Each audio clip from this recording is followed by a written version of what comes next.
Hello hi అండి, ఎలా ఉన్నారు? బాగున్నారా? నేనైతే చాలా బాగున్నానండి. ఈరోజు స్పెషల్ ఏంటంటే సేమియా పాయసంతో స్టార్ట్ అయ్యి మటన్ కర్రీ, ఫిష్ కర్రీ, ఇంకా సొరచేపల ఫ్రై అండి. సొరచేపలు ఈరోజు స్పెషల్ అనమాట. ఎప్పుడు మటను ఫిష్ వండుతూనే ఉంటాం కదా, ఈరోజు అది స్పెషల్. ఈ వంటలని మా అమ్మగారు చేశారు. చాలా అంటే చాలా టేస్ట్గా ఉంది.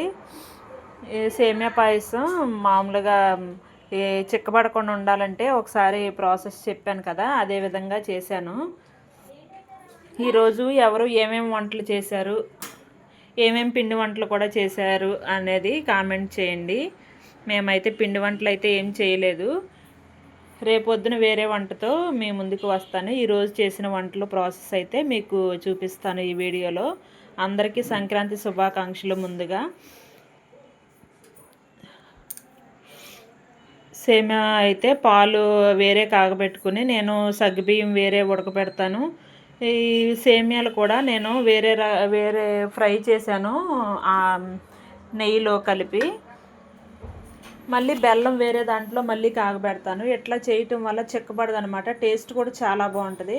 పిల్లలు కానీ బాగా ఇష్టంగా తింటారు. ఇట్లా కొంచెం అట్లా దాంట్లో పిప్పులాగా కొంచెం గసిలాగా ఉంటుంది కదా, అట్లా లేకోకుండా ఉంటుంది. అదిగో ఈ విధంగా వడబోసుకుంటే, లేకపోతే కనుక పిచ్చి పిచ్చిగా తరకలుగా ఉంటుంది అన్నమాట.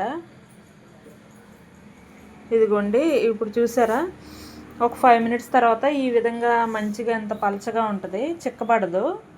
ఈ ప్రాసెస్లో చేసుకోండి. మీరు ఒకసారి ట్రై చేసి చూడండి.